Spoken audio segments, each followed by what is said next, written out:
Good morning and welcome to day 8 of Start Strong.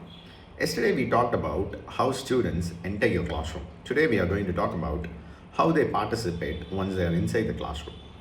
The practice today is about teaching them how to ask questions in your classroom. Here's what I mean. When school starts in June, you're going to ask students to raise their hands when they have a question, and most of them will completely ignore it. They'll shout out, they'll interrupt you mid sentence, they'll talk over each other, and within 2 weeks, your classroom will feel completely chaotic. Yeah, it's not because the students are being disrespectful here, but because you never actually taught them a system how to ask questions in your classroom.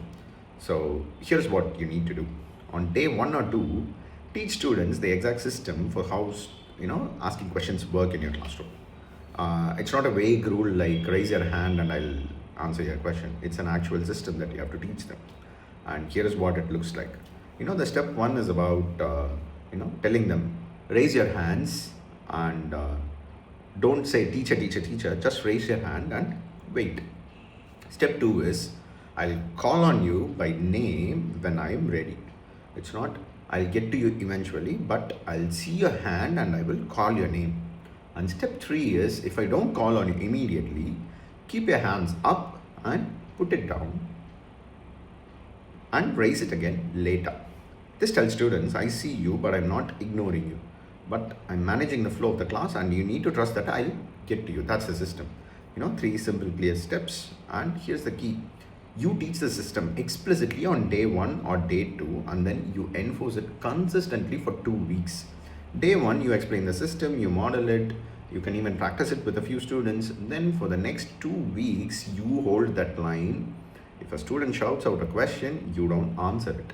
You stop, you look at them and you say, that's a great question, but we don't shout out in this class. You need to raise your hand and I will call on you. And then you wait until the kid raises his hand and then you call on him. You do this every single time without any exceptions. If a student raises their hand and starts talking before you call their name, you stop them right there. I see your hand. Wait until I call your name.